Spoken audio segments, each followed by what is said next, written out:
এখন আমরা পড়ব পার্ট 18। পার্ট 18টা কি? অনলাইন পরিচয় ও তার নিরাপত্তা।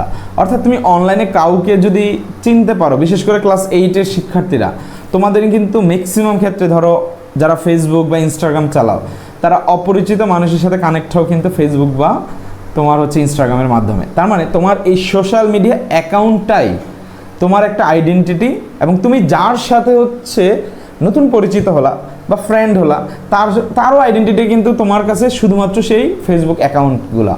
সো এইখানে বেসিক্যালি বুঝাইছে যে অনলাইনে পরিচয় তার নিরাপত্তার ক্ষেত্রে যার সাথে পরিচয় হবে তাকে কিভাবে আইডেন্টিফাই করি। সো তোমাদের জন্য সহজ উদাহরণ দিলাম ফেসবুক, বাট ইন্টারনেট শুরু হওয়ার সময় থেকে তখন তো ডিরেক্ট ফেসবুক ছিল না, তখন একটা পরিচয় খুবই বেশি ইম্পর্টেন্ট ছিল, সেটা হচ্ছে ইমেল। অর্থাৎ কারো ইমেল অ্যাড্রেসই তার নতুন নিকনেম হয়ে যেত অনলাইনের মানুষের জন্য।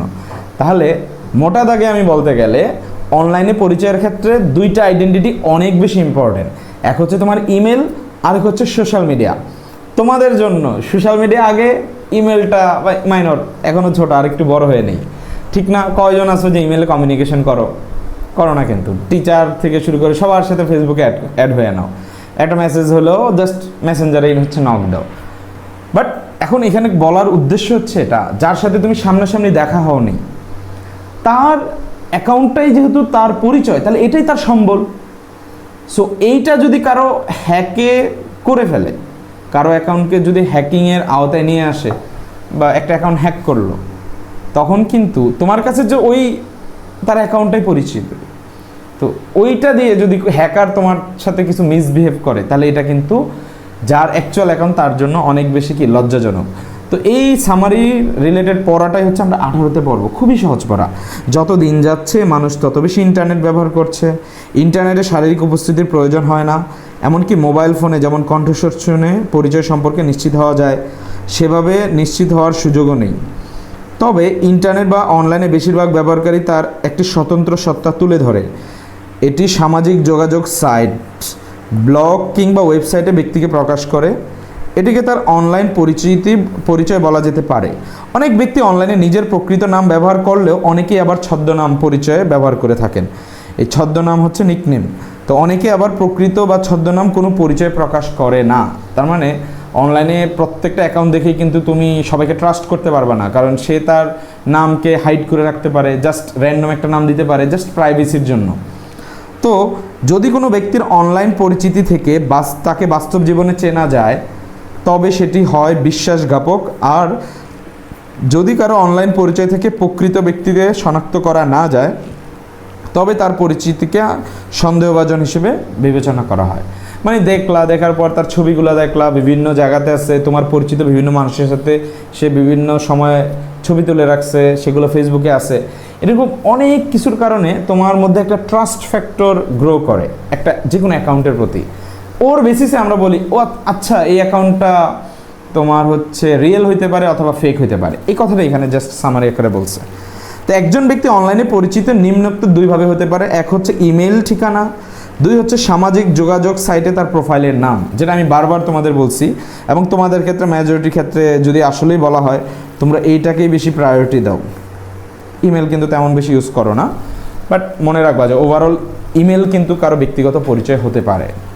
তুমি ধরো একটা বড় একটা ভার্সিটির একটা টিচারের সাথে কথা বলতে চাও, তুমি আজই ওই ইউনিভার্সিটির লিস্ট থেকে টিচারের ইমেল করো, যদি রেলেভেন্ট হয় দেখবা যে টিচার তোমাকে হচ্ছে রিপ্লাই দিছে।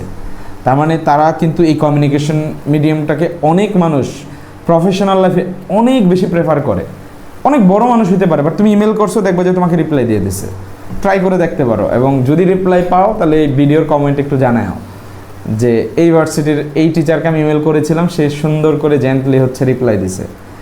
তো এটা তো যেভাবে এই পরিচয় প্রকাশ পাক না, একজন ব্যবহারকারী তার পরিচয় সংরক্ষণের জন্য সর্বদা সচেষ্ট থাকতে হয়।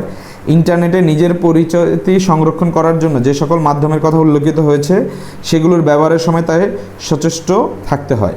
ইমেল কিংবা ফেসবুক দিয়ে নিজের অ্যাকাউন্ট অন্য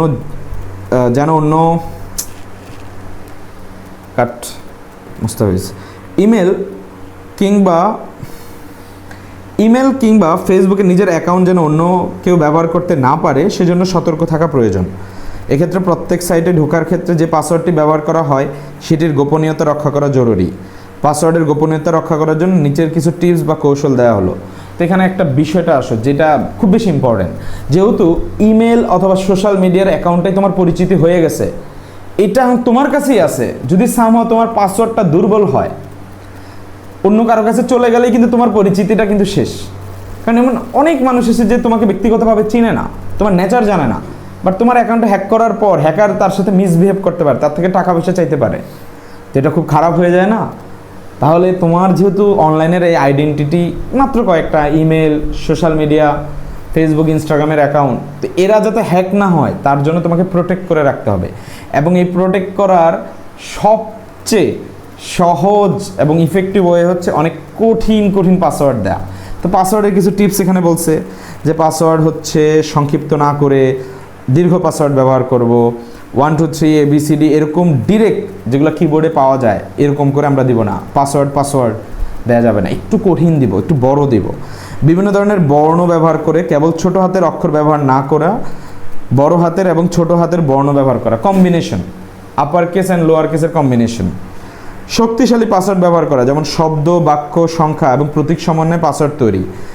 যে একটা বিশাল বড় সেন্টেন্স কিন্তু তার বিভিন্ন জায়গায় তুমি নাম্বার বসাই দিবা, বিশেষ চিহ্ন বসাই দিবা, $, এই পয়েন্টগুলো বসাই দিবা। বেশিরভাগ অনলাইন সাইটে পাসওয়ার্ডের শক্তিমত্তা যাচাই করা যায়, যে তুমি একটা পাসওয়ার্ড দিলা, সে বলে দিবে আচ্ছা এই পাসওয়ার্ডটা দুর্বল, এই পাসওয়ার্ডটা অনেক স্ট্রং। যদি স্ট্রং হয় ওইটাকেই হচ্ছে পাসওয়ার্ড হিসেবে সেট করবা। অনেকে পাসওয়ার্ড ম্যানেজার ব্যবহার করে, যেমন লাস্ট পাস বা কিপ পাস ইত্যাদি, এগুলো ব্যবহার করা যেতে পারে, বা গুগল পাসওয়ার্ড ম্যানেজারও আছে। কারণ ধরো অ্যাক্টিভলি তুমি যদি অনলাইনে অনেক কাজ করো, তোমার দেখা যাচ্ছে 100 200 300 প্রোফাইল থাকতে পারে, 300টা ওয়েবসাইটে, এতগুলো মুখস্থ করা কষ্ট হয়ে যায় না? আবার সবগুলোর পাসওয়ার্ড সেম দিলা, এটাও কিন্তু ঝামেলা। কেন ঝামেলা? একটা পাসওয়ার্ড পাবে, তোমার 50টা অ্যাকাউন্টের পাসওয়ার্ড সে পেয়ে যাবে, র্যান্ডমলি গেস করবে। আচ্ছা এই ইমেল দিয়ে ফেসবুক খুলতে পারে, এই ইমেল দিয়ে সে ধরো টুইটার খুলতে পারে।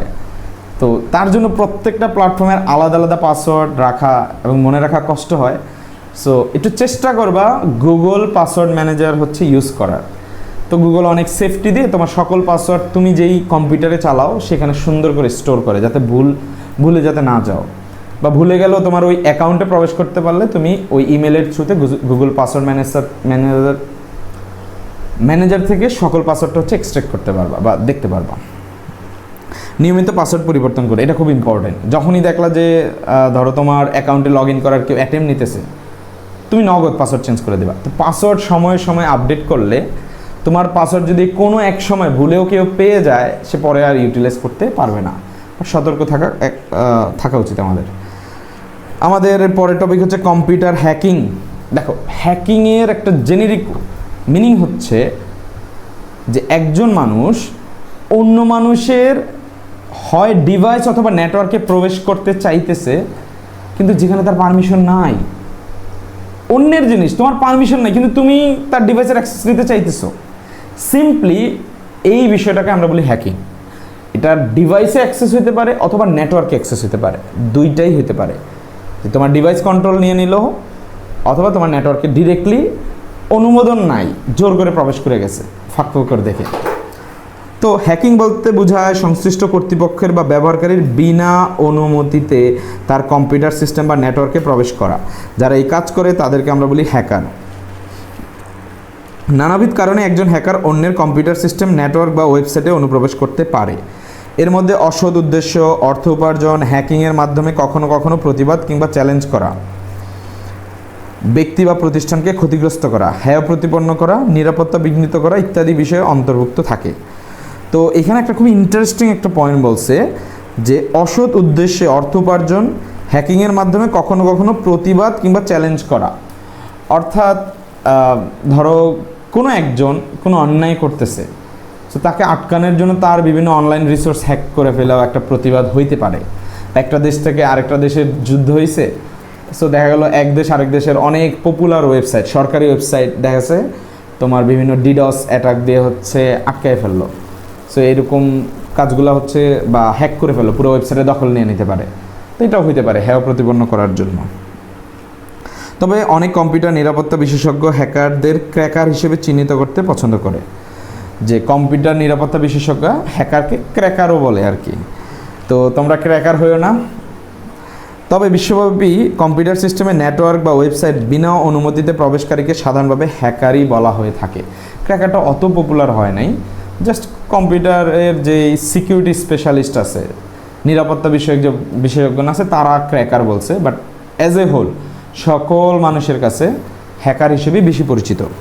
তো হ্যাকার সম্প্রদায় নিজেদেরকে নানান দলে ভাগ করে থাকে। এর মধ্যে রয়েছে white head hacker, black head hacker, grey head hacker. একটু সহজ ভাষায় বলি, হোয়াইট একটু ভালো কিছুর প্রতিনিধি করে, হ্যাকার যে ভালো। তো হ্যাকার ভালো কীভাবে হতে পারে, যে ধরো তোমার ডিরেক্টলি ধরো সরকারি কর্মকর্তা কোনো একজন অনলাইনে কারো সম্পর্কে বদনাম রটাইতেছে, তার অ্যাকাউন্ট হ্যাক করে ফেললো, তো এটা তো ভালোর জন্য করছে, তো এটা একটা হোয়াইট হেড হ্যাকার হইতে পারে। ব্ল্যাক হেড হ্যাকার যে হচ্ছে ধরো সাপোজ হিরো আলমের আইডি তুমি হচ্ছে হ্যাক করে ওর থেকে হচ্ছে টাকা চাইতেছো, তো কারো আইডি হ্যাক করে টাকা চায়, এগুলো হচ্ছে ব্ল্যাক হেড হ্যাকারের বৈশিষ্ট্য। গ্রে হেড হ্যাকার যে হচ্ছে ধরো ভালো কাজই করতেছে কিন্তু সরকার থেকে অনুমোদন নাই, অর্থাৎ ধরো তুমি ব্যক্তিগতভাবে একটা ওয়েবসাইটে প্রবেশ করে তার সব কিছু দেখে বললা যে ভাই, ওয়েবসাইটের ওনারকে পাঠাইলা যে ভাই আপনার ওয়েবসাইটে এই 3টা অসুবিধা আছে, এই 3টা সলভ করে নাহলে হ্যাক হয়ে যাবে। তার মানে তুমি হ্যাক করো নাই, বা ধরো সাময়িকভাবে হ্যাক করছো কিন্তু তার কোনো কিছু চেঞ্জ করো নাই, ক্ষতি করো নাই, তাকে জাস্ট জানায় দিলা, সো কিন্তু তার তো পারমিশন নাই। তো সেই ক্ষেত্রে এই সিচুয়েশনগুলোকে আমরা বলি গ্রে হেড হ্যাকার, একদম পুরো হোয়াইট লেভেলিং করতে পারতেছে না, ঠিক আছে, যেহেতু পারমিশন নাই সে ক্ষতি করতেও পারতো, বাট যেহেতু ক্ষতি করে নাই তাহলে তাকে আমরা বলবো গ্রে হেড হ্যাকার। তো হোয়াইট হেড হ্যাকাররা কোনো সিস্টেমের উন্নতির জন্য সেটি নিরাপত্তা ছিদ্রসমূহ বের করে। সো মনে রাখবা ছিদ্র কেন বলা হয়েছে, আসলে তোমাদের কি মনে আছে কি না যে আমরা হচ্ছে বলছিলাম যে প্রতিটা নেটওয়ার্কের চারদিকে একটা নিরাপত্তা দেয়াল থাকে, যেটাকে আমরা বলি ফায়ারওয়াল। তো ফায়ারওয়ালের বিভিন্ন পারমিশন থাকে, যেই পারমিশনগুলোকে আমরা বলতাম পোর্ট। সো ধরে নেও যে একটা দেয়ালের পোর্ট হচ্ছে একটা ছিদ্র, এই ছিদ্র দিয়ে কিছু ডাটা আসা যাওয়া করতে পারে কিছু রুলস মাইনা।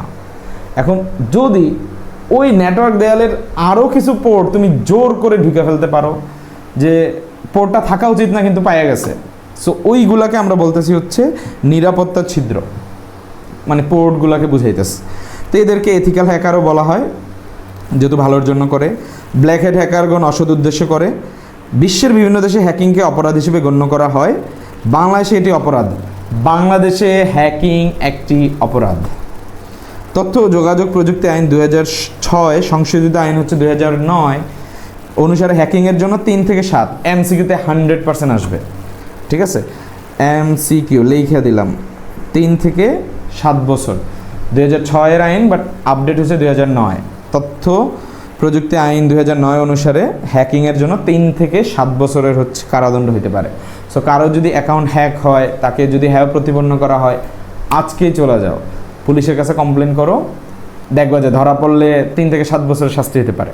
পার্ট 18-র জন্য আমার হাতের লেখা নোটে হচ্ছে অনলাইন পরিচয় তার নিরাপত্তা রিলেট। এখানে যে বিষয়গুলো আলোচনা করা হয়েছে, অনলাইন পরিচয় থেকে যদি প্রকৃত ব্যক্তিকে শনাক্ত করা না যায় তাহলে তাকে সন্দেহভাজন ধরব, ঠিক আছে। অনলাইনে ইমেল অথবা সোশ্যাল মিডিয়া অ্যাকাউন্ট, এই দুইটার কথাই বলছিলাম যে ব্যক্তি মানুষ হিসেবে পরিচিতি পায়, তাই অন্য কেউ যেন ব্যবহার করতে না পারে তার জন্য আমরা পাসওয়ার্ড ব্যবহার করব। পাসওয়ার্ড একটু স্ট্র্যাটেজির মাধ্যমে টিপস দেওয়া হয়েছে, যার মাধ্যমে অনেক কঠিন একটু করব।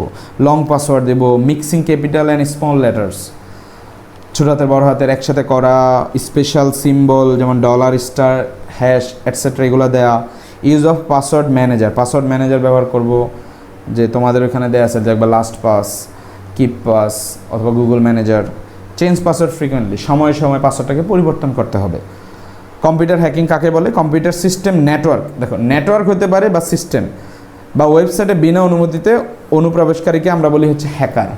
হ্যাকার আসলে 3 ধরনের হয়, হোয়াইট হেড হ্যাকার, এই যে এটা, black head hacker, grey head hacker. White head hacker বলছিলাম ভালো, তো সিস্টেমের উন্নতির জন্য লুপ হোল বের করে, নিরাপত্তা ছিদ্র, এবং তাদেরকে এথিক্যাল হ্যাকার বলা হয় যেহেতু সে ভালোর জন্য বের করে দেয়, এইটা আমরা হচ্ছে বুঝাই। তো এখানে একটু বলে দেই, এখানে আমি হচ্ছে এক্সপ্লেনেশন দিয়ে দিছি। Ethical hackers improve security systems, সিকিউরিটির ভালনারেবিলিটি পাবে, মানুষকে জানাবে যে ভাই এটা ঠিক করো। এরপরে আসে ব্ল্যাক হেড হ্যাকার, খুবই খারাপ, অসৎ উদ্দেশ্যে অনুপ্রবেশকারী করে থাকে এবং ক্ষতি সাধন করে, একটাই উদ্দেশ্য। এখানে একটু তাকাও, malicious hackers exploit systems for gain. Gain মানে নিজের প্রাপ্তির জন্য, নিজের বেনিফিটের জন্য সিস্টেমকে এক্সপ্লয়েট করে। আরেকটা আছে গ্রে হ্যাট হ্যাকার, ভালো খারাপের মাঝে, যে আইন অমান্য করে প্রবেশ করলেও তাদের উদ্দেশ্য খারাপ হয় না। যেটা বললাম যে তুমি ব্যক্তিগতভাবে কোনো একটা ওয়েবসাইটের বলে দিলা ভাই আপনার এই উইকনেস আছে, কারণ তুমি ওইখানে প্রবেশ করতে পারছো উইকনেস থাকার কারণে, তুমি তার ক্ষতি করো নাই, জানাই দিলা, ভালোই করছো, বাট তুমি তো চাইলেই যে কোনো মতে ক্ষতি করতে পারতাম। এই জায়গাটাতে হচ্ছে গ্রে হ্যাট হ্যাকার, ভালো এবং খারাপের মাঝখানে। তো গ্রে হ্যাট হ্যাকার কি? Blend of both black hat and white hat activities. Bangladesh হ্যাকিং অপরাধ আইসিটি আইন 2006 সংশোধিত 2009। হ্যাকিংয়ের জন্য 3 থেকে 7 বছরের কারাদণ্ডের বিধান রয়েছে।